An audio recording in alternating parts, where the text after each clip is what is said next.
In this video, we'll look at the broad topic of student-to-student interaction and how to increase it in your class and make it authentic and meaningful. Now, in the TTESS rubric, there's not a specific dimension that says student-to-student interaction, but the idea of it is in multiple parts of the rubric. And then, of course, that part at the bottom of your rubric on every page where you have that spectrum, and it goes from teacher-centered to student-centered. And the more student-centered, the higher score goes. The student-to-student interaction is going to help you get to that student-centered actions.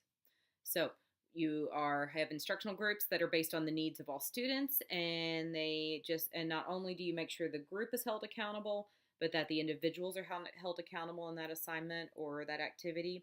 You establish practices that provide opportunities for most students to communicate either with you or with each other. You allow students to have a chance to collaborate positively with each other and the teachers.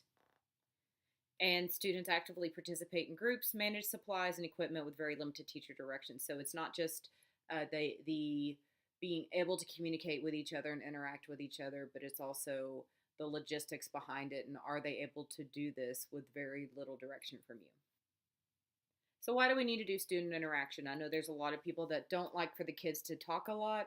They really worry about letting the kids loose on talking to each other about the content instead of them being in control of the class. Well, this is something that was shown to me in graduate school that I will always remember, and that's the learning pyramid.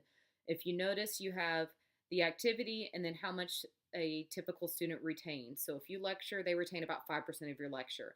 And if you go down to the deeper parts of the pyramid, you notice that the ones where they have the higher percentage of retention are the ones where they are having to interact with each other.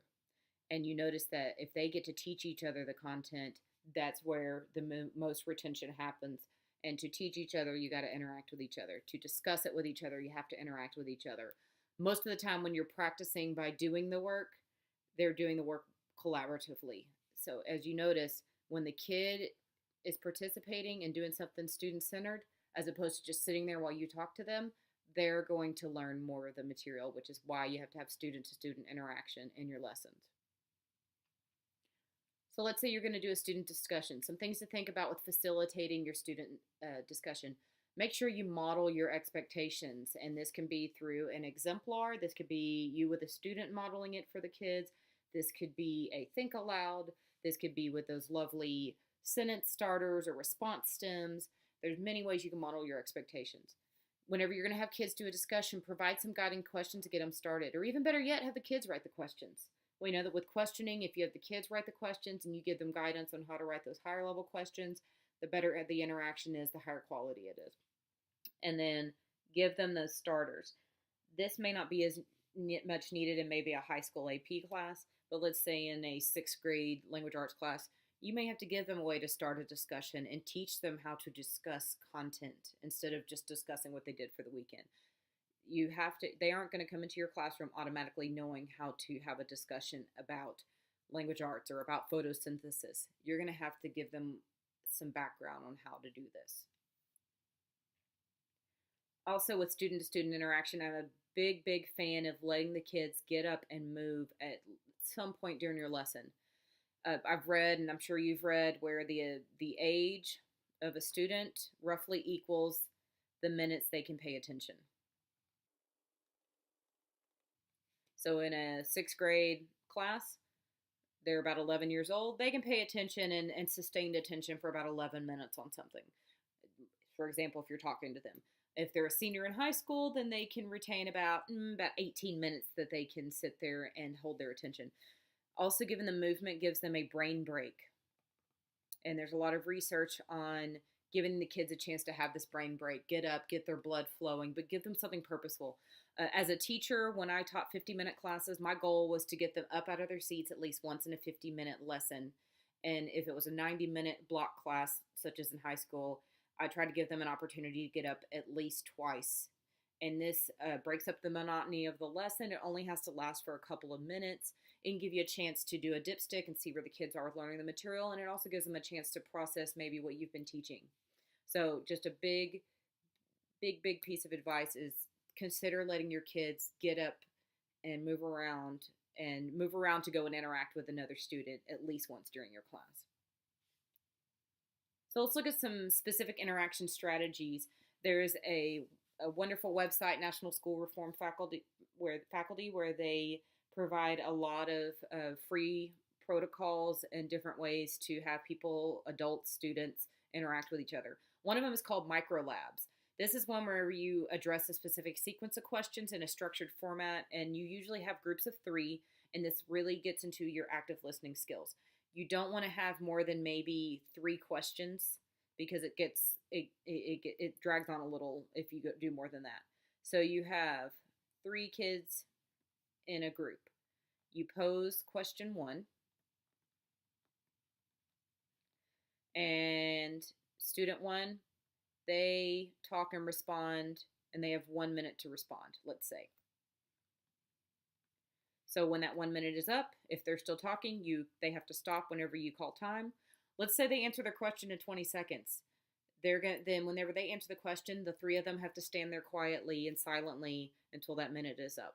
As a participant in microlabs, I can tell you if you answer your question in 20 seconds and the other 2 in your group are not allowed to talk at all, they are not allowed to respond to your questions or anything. They have to just listen quietly, which is very, very hard to do if you're a loquacious person like me. And it's also just as hard as if somebody answers the question in 20 seconds and you have to spend 40 seconds looking at each other. So after that minute is up, then group member 2, they get 1 minute to respond. They take their minute, they respond, they can build off of group member 1's response, they can add to it, they can disagree, they can agree and provide more evidence, but they have 1 minute. After that minute is up, then group member 3, they get to respond. Then they have 1 minute. And again, they can bounce off of what the other 2 said. They can agree, disagree, elaborate. And then when you get to question, and so that's how one round works. When you pose question 2, then group member 2 gets to start first. And then when you pose question 3, group member 3 starts first.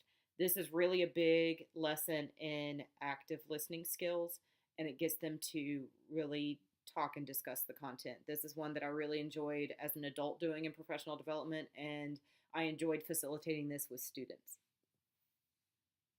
Let's say that you're still having a hard time doing something that involves a lot of talking and noise, then you might want to try chalk talk.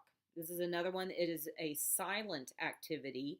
Usually how you do this is you may have, I would use chart paper, and I'd have it around my room, and there would be questions on each piece of chart paper. And then your kids, they would have markers. And so silently, they have to know, number 1, that they cannot talk because you're talking with your chalk or talking with your marker. I guess you could call it marker talk, but that just doesn't sound as cool as chalk talk. So they go around and they silently answer or respond to the questions on the papers.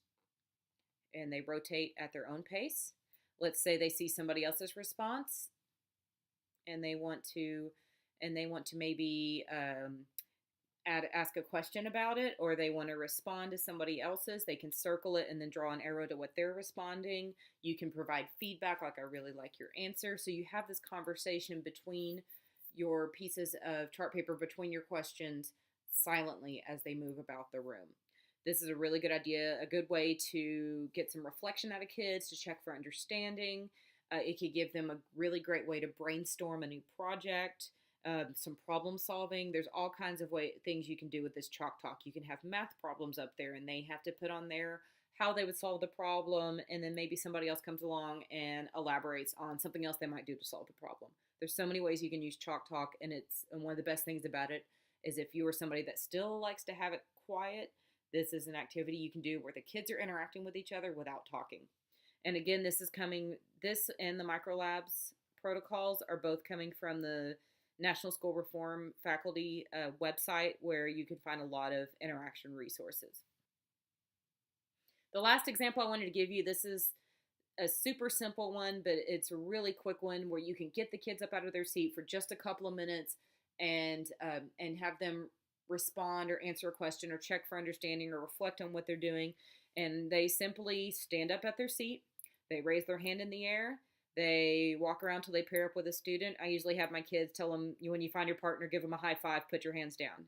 So that way you know when everybody's hand is down, they have a partner. Then you pose the question, they respond to the question with their pair, and then they go back and sit down. Or you can have them put their hand up and pair up with a new person and answer another question. I used to call this for short stew hoo poo, and my kids always loved that. They always thought that was kind of funny, but it was, again, very quick way. You don't even have to have it planned in your lesson. Just say, okay, we're going to do a quick, stand up, hand up, pair up. They stand up, hand raises up, they find their partner, give them a high five, and you pose the question, they get a chance to answer and reflect upon it. Hopefully this gave you some really quick ideas to get your kids to interact with each other, whether it's silently or with a lot of discussion. This will hopefully add to making your lessons more student-centered, give your kids a chance to really talk to each other and collaborate with the goal of meeting their lesson objective.